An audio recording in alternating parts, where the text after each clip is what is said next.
Alright, so today's lesson we're going to be talking about polynomials. So polynomials have certain properties, and these properties allow us to multiply, divide, add, subtract polynomials. And we have these exponential rules that allow us to do this. And then we have classification of polynomials, which allows us to classify a polynomial based on its degree and number of terms. So there's two types of classifications for a polynomial. A polynomial is the sum or difference of one or more monomials. As you can see, one or more. So just a number is also considered a polynomial. It would be a monomial. So first thing we're going to start with is the product rule. So the product rule states that if you have a variable to some power and you're multiplying that same variable, a in this case, by another power, that's equal to if you take that variable and add the two exponents together. So I'll talk about what that means in the real world example of when this would come up for you. So say you have like x to the second power times x to the seventh power. So what you do is you take the common base and you add the exponents together when it's multiplication. So 2 plus 7 is 9. So that would be simplified to x to the 9th. So that's the product rule. My screen's not showing? Thank you for letting me know. I thought it was.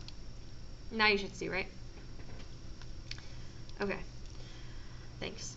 So the quotient rule states that if you have a variable to some power divided by the same variable to another power, that's the same thing as having the variable to the power of the top minus the bottom. So it's very important. The order does matter because subtraction is not commutative. So the numerator minus the denominator. Okay, numerator minus denominator for exponents. So if I have x to the 7th over x to the 2nd, what's that going to result in? X to the...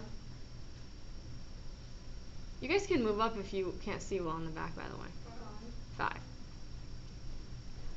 Now, what would happen if the x to the 2nd was on the top and the 7 was on the bottom? Yeah, it would be negative, right? Your answer would have been negative 5. So just keep in mind it's always numerator exponent minus denominator exponent. Next one we're going to talk about is the power rule. So sometimes you're going to have a variable to an exponent and then it's put to another exponent.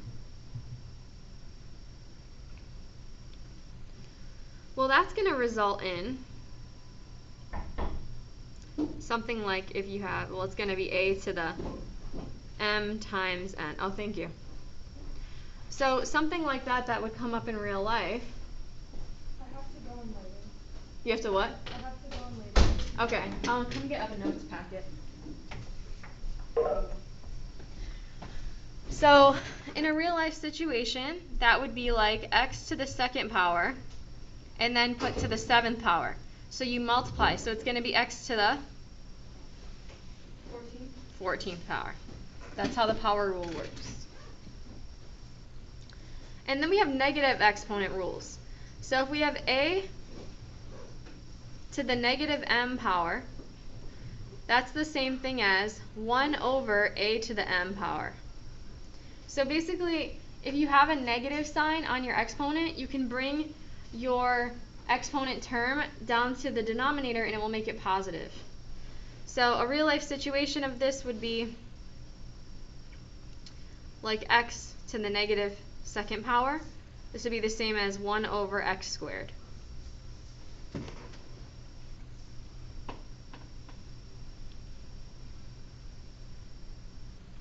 The next rule is also another negative exponent rule. So the negative exponent rule here states that if you have 1 over a to the negative m power, that's the same thing as a to the positive m power. So the main idea here is if you have a negative exponent and you want to get rid of the negative sign on the exponent, you move it to wherever it's not. So if it's in the denominator, you move it to the numerator. If it's in the numerator, you move it to the denominator. When you flip where it's positioned, where that term is positioned, if it's in the numerator or denominator, it's going to make it flip the sign of the exponent. So if it's negative, it becomes positive. If it's positive, it becomes negative. So the case here would be 1 over x to the negative 2 power which would be x to the second power. So I can bring it up to the numerator to make it positive. So you can flip it to bring it to the numerator to make it positive, or vice versa. The next one is a to the 0 power. Anything to the 0 power is 1, except for the only thing you can't do to the 0 power, by the way, I'll just kind of write a note down here. You can't do 0 to the 0 power. This is undefined. Everything else you can do, though. So a real life situation of this would be like 7x squared to the 0 power. When you put anything to the 0 power, it just becomes 1. And the last one is kind of an optional one. You don't really use this too often, but I will explain it to you. So if you have a over b to the negative n power, this can turn into b over a to the positive n power. And this would be the same thing as, well, we're kind of running out of room, b over b to the n over a to the n. So I'll show you a real example with that with variables. So if we have x over y to the negative 4 power, well, this becomes y over x to the 4th power, which is the same thing as y to the 4th, x to the 4th.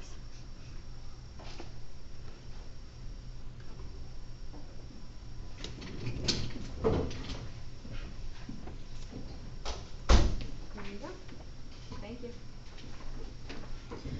Okay, moving on. Now we use classifying polynomials. So there's a few options here.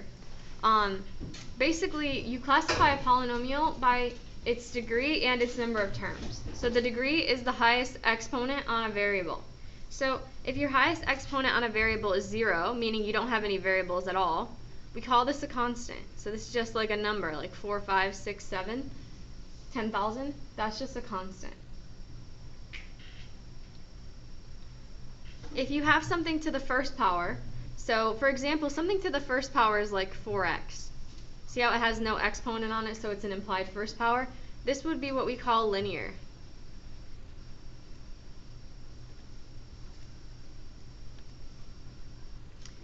When we have something to the second power, this is the one we just finished up with in class, we call this quadratic. So when it's to the second power, the highest term is to the second power, we call this quadratic. To the third, we call this cubic. Fourth, we call this quartic. And fifth is quintic. Now, anything beyond that, if your degree goes higher than 5, you just call it 6th degree, 7th degree. You don't have a word for that. Does that make sense? We don't have words for all of them. We just use the degree. And then we also can classify by the number of terms. So if your polynomial only has one term, that means we have a monomial.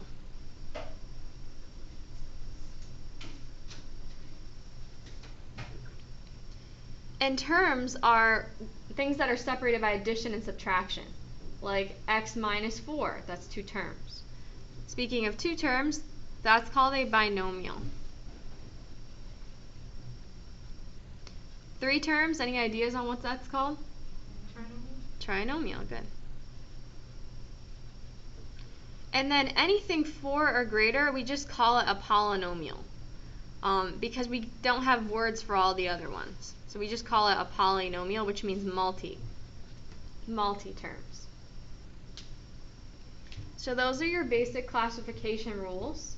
For anybody who came in late or needs more time on this, just remind me at the end and I can come back to this slide, okay? So does anybody have any questions about any of the rules? Any questions about the rules? Okay, let's put it into action here. So now we're going to talk about classification. So the first thing I want to talk about is standard form real quick. So standard form just means that your polynomial is in decreasing degree order, which means that the highest degree term is first, highest exponent, second highest exponent, third highest exponent, and so on. It's basically in order based on the exponents. So when it's already in standard form, we can classify it. You need to be in standard form before you can classify it. So sometimes you're going to have to get it into standard form. These, however, already are in standard form. So the first thing we look at is, if they're in standard form, you always look at the first term. The first term is negative 3x. Now, what is the power on the x in this case? What's the exponent? 1. So this is a linear, because 1, the exponent is 1. It's a linear. And how many terms are there here? 1, 2. 2. Good, so that's a linear binomial. A linear binomial. So the degree, you look at the first term, the exponent on it. For the number of term classification, you count how many terms there are. So the next one is, highest term is to what degree? 5. So this is a quintic. And then how many terms do we have? 3. Quintic trinomial. It's trinomial because we have 1, 2, 3 terms. Terms are separated by addition and subtraction. Anybody have any questions so far? Okay. What do you think about this one here, which is 24? Constant monomial. Good. Constant monomial. So that's a constant monomial. And a constant monomial is anytime you have a number that's just a number. Constant because there's no exponent on it, because there's no variable to have an exponent to. And then monomial because there's only one term. What do you think about this one here? Cubic. Good. Cubic polynomial. So this one is cubic because of the third degree exponent, and it's a polynomial because there are more than 3 terms. So if there's more than 3 terms, we call it a polynomial.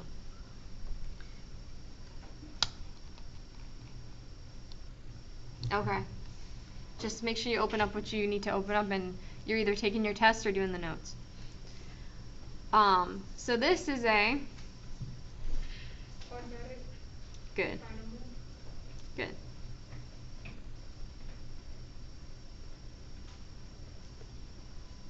Quadratic trinomial. I cannot spell today.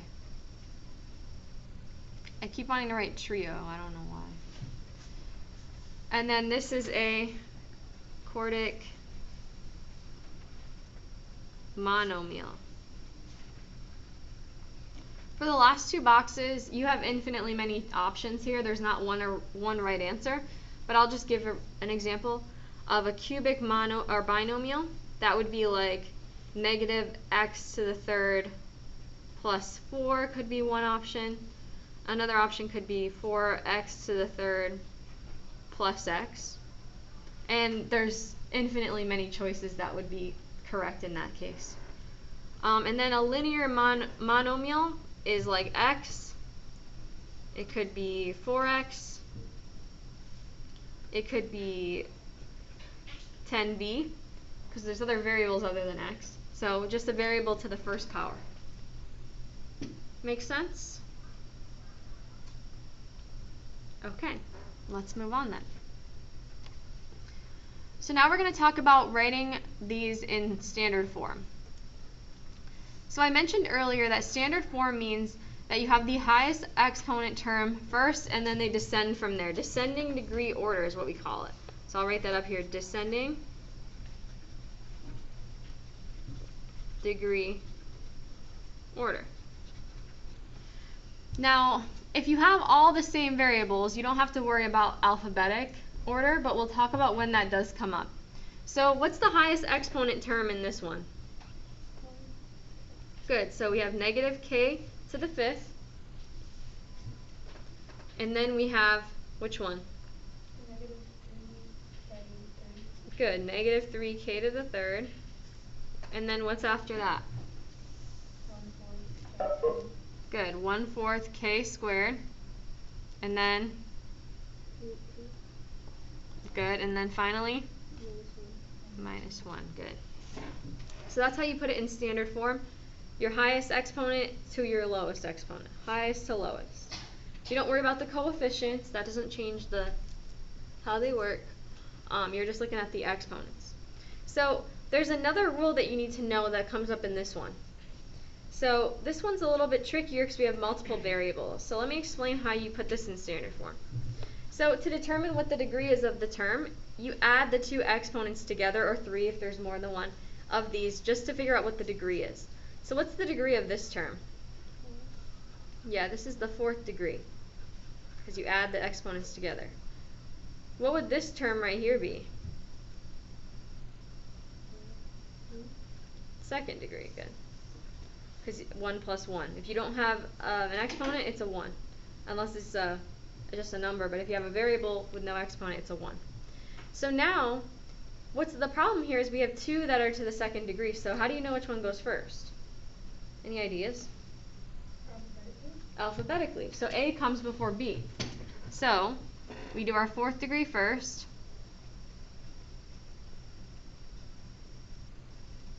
And then we do our 3rd degree. And then we have 2 that are tied for 2nd degree. These are both 2nd, so you need to go alphabetically. So A comes before B.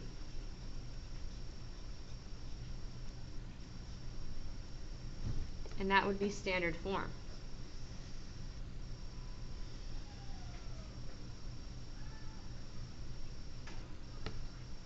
Any questions on that?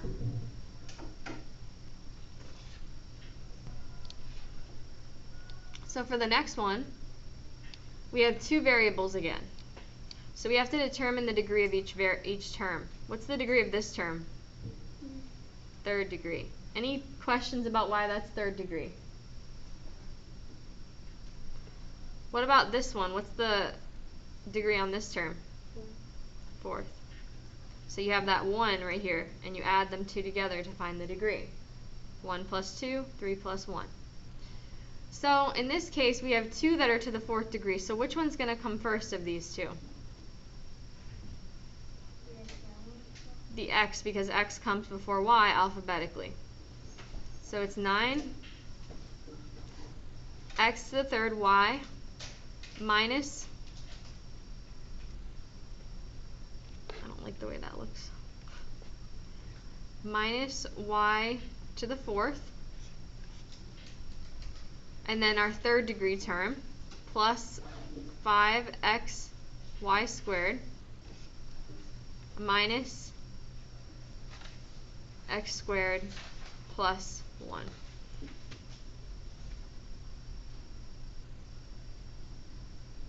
Any questions, any objections, confusion? What did you do with the 2 ones that were combined, like 4y to the 4th power? You can't actually combine them in terms of like them mathematically. You just combine the exponents to determine the degree of the term. So you only combine it like just for that reason. They can't algebraically be actually combined though. Does that make sense? Yeah. Okay. It's only a tool.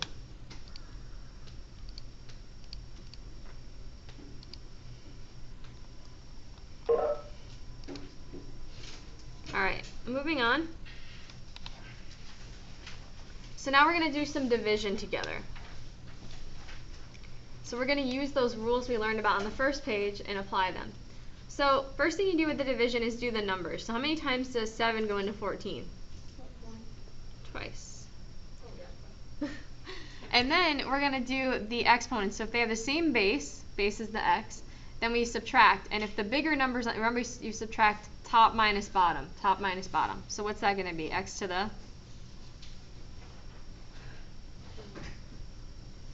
3rd. And then it's going to be y to the 3rd also, right? So we subtract top minus bottom. And that's as simplified as you're going to get, because there's nothing else you can do with that. Do you guys have any questions about it?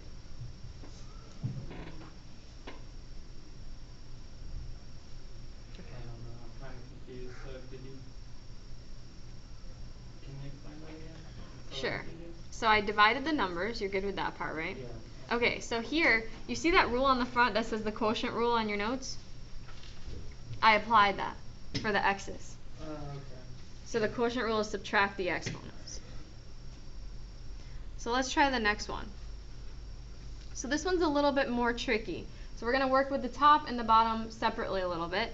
So first thing I see up here is I see a c to the 0 power. What is that equal to? 1. So if this is just 1, then this is just this times 1, which is just 3ab. So basically the c goes away in the numerator. Everybody understand how that happened? Now, for the denominator that we have here, it's negative. So how can we get rid of a negative exponent? By switching them. Yeah, so if it's on the bottom, I can bring it to the top. So when I bring it to the top, it's going to be 3ab times 9b to the positive second power. So if you move it up or down, wherever it wasn't, it's moving, you know, like they used to say, it's like floors of the house, like first floor, second floor. When it moves up or down, it changes its sign. And if you're bringing it up and there's already stuff up there, you're multiplying it by the other stuff. So I have to put both of these to the second power. So what's 9 to the second power?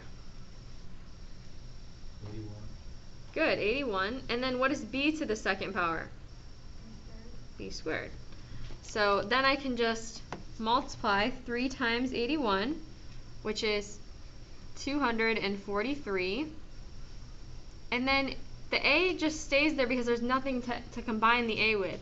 But the b's, I'm going to need to combine those, right? So when I multiply two exponents that have different powers, what do I do with the powers? Add them. So when it's multiplication, you add them. That's the product rule, the first one on your list. You add the exponents, and that would be your final answer.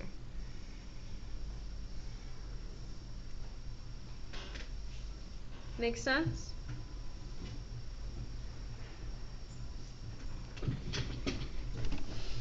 All right, moving on. So now we have two things that are to the second power, the numerator and the denominator, the whole thing. So we're going to put them separately to the second power just to work with them as individual entities here. So I'm going to do numerator to the second and then denominator to the second. Some of the best advice I can give you doing math at any level, always put more parentheses than less. If you put something to a power, put an exponent, put a parenthesis around it. Okay? It just helps you make sure that you're not missing anything. So I'm going to square the top first. So what's 20 to the second power? It's 400. Now, this is one of the rules. This is the power rule from your sheet. When you have an exponent to a power and you put it to another power, you use multiplication. So it's going to be x to the -2. This is the power rule. Okay? Over, what's -5 to the second? 25. 25. What's x to the third, then to the second? 6. Power rule, you multiply.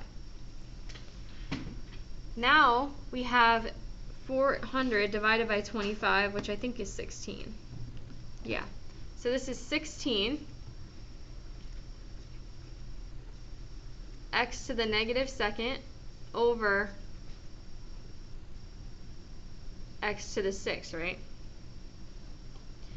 So we're almost done, but we got to get rid of that negative exponent. So how can I get rid of that negative exponent? Yeah, I bring it down to the denominator. And when I do that, it gets multiplied by whatever's already there. Now,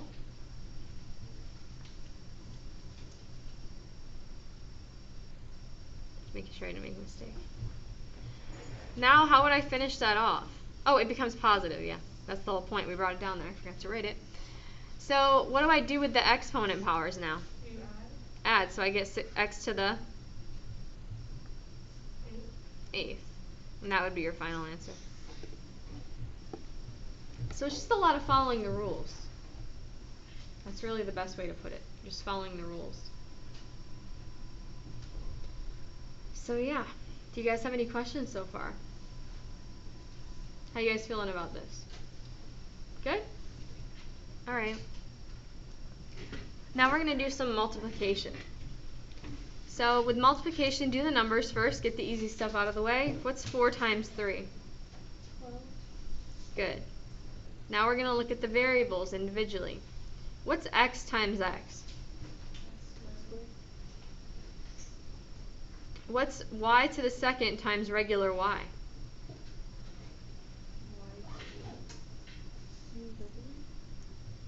I'm sorry, did I say y? W, my bad.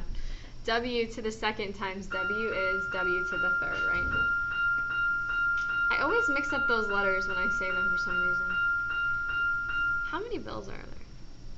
Everybody understand why it's y to the third power? Yes. Okay. And then what about the y? It's just y, yeah. There's nothing else to multiply it by or anything. So that's your final answer. Let's try the next one. We have 2 times negative 7, which is negative 14. We're done with those. Now we're going to move on to the x's. When we multiply x's that have different exponents, we do what with the exponents? Add them. So what's negative 3 plus 5? 2. And then we're going to do the same thing for the y's. What's 3 minus 6?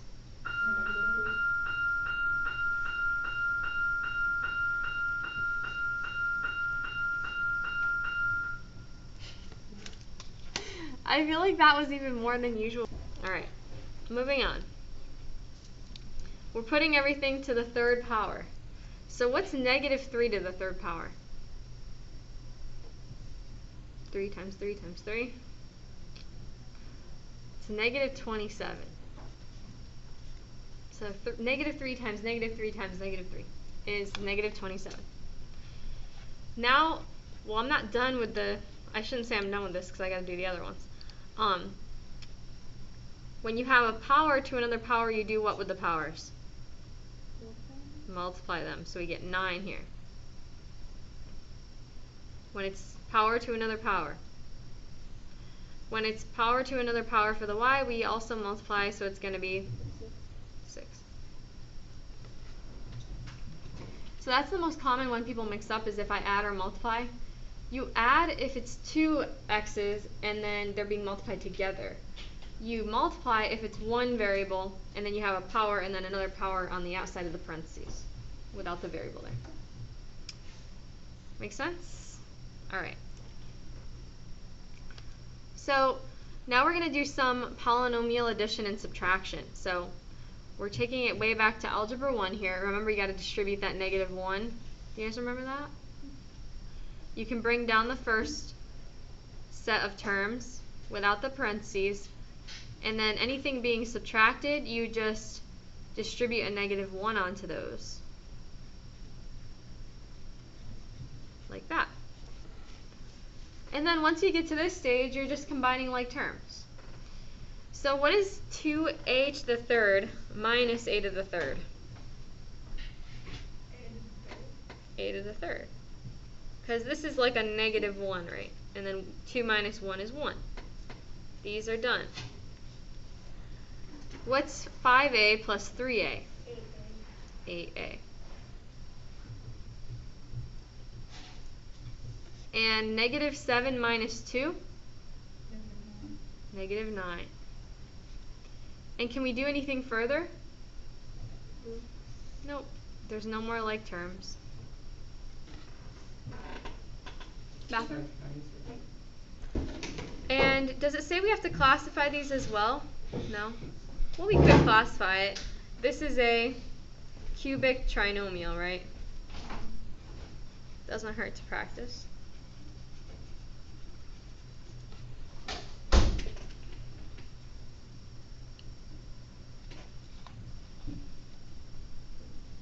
Alright, moving on. Let's try the next one. So this one's addition. When you have addition, you can just drop all the parentheses, okay? Only with addition does this work. And adding a negative is just a negative.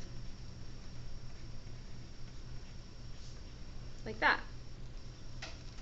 So then, what is 4x squared minus 2x squared?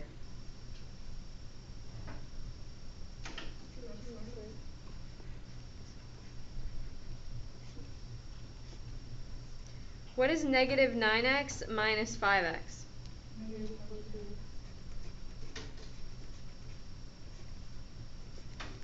What is 3 minus 6?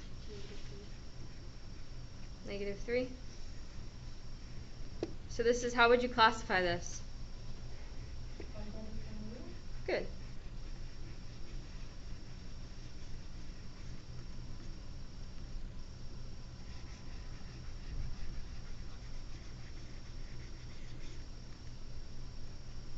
Quadratic trinomial.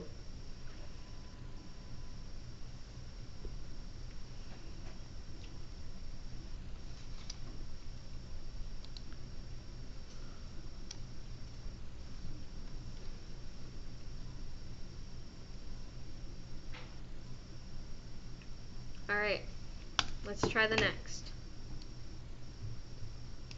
Now we're going to simplify polynomials by multiplying. So I'm going to use the area model here. Do you guys remember area model with the boxes? So the boxes work like this. You do the number of boxes, like this is 2 terms, so 2 by 3, because there's 3 terms in one, 2 terms in the other. So there's going to be 6 boxes here. Bless you. My thing's lagging a little bit, so there's 6 boxes here, and then what you put on the outside is you put the binomials. So this is going to be a plus 2, a squared plus 3a minus 4, like that. That's how you set it up. And then you multiply the corners of the box. So what is a to the second times a? A to the third, yeah.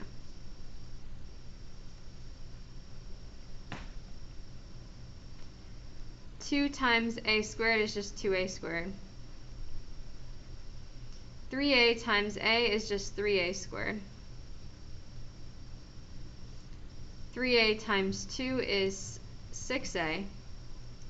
Negative 4 times a is negative 4a. And then lastly, negative 4 times 2 is negative 8. Then we're just going to combine these that are like terms. So this just becomes a to the third plus 5a squared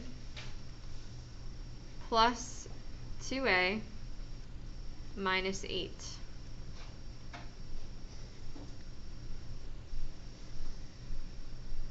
You just write it out in standard form, and then classification on this would be a good cubic polynomial.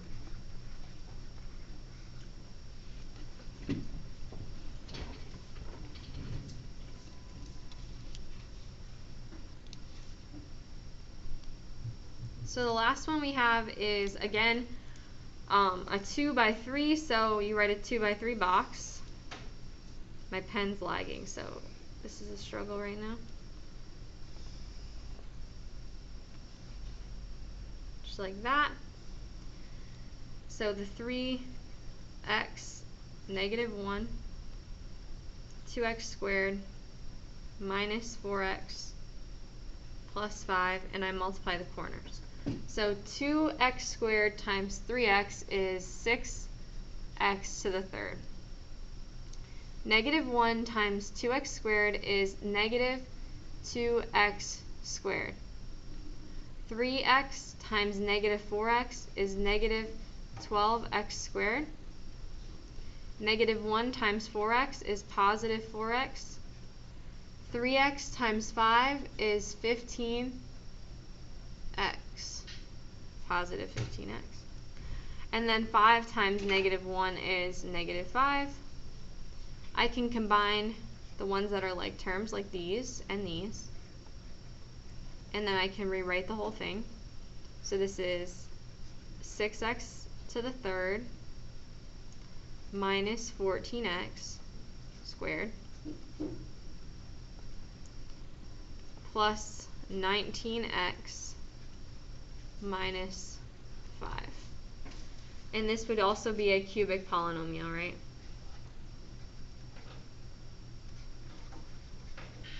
Cubic polynomial.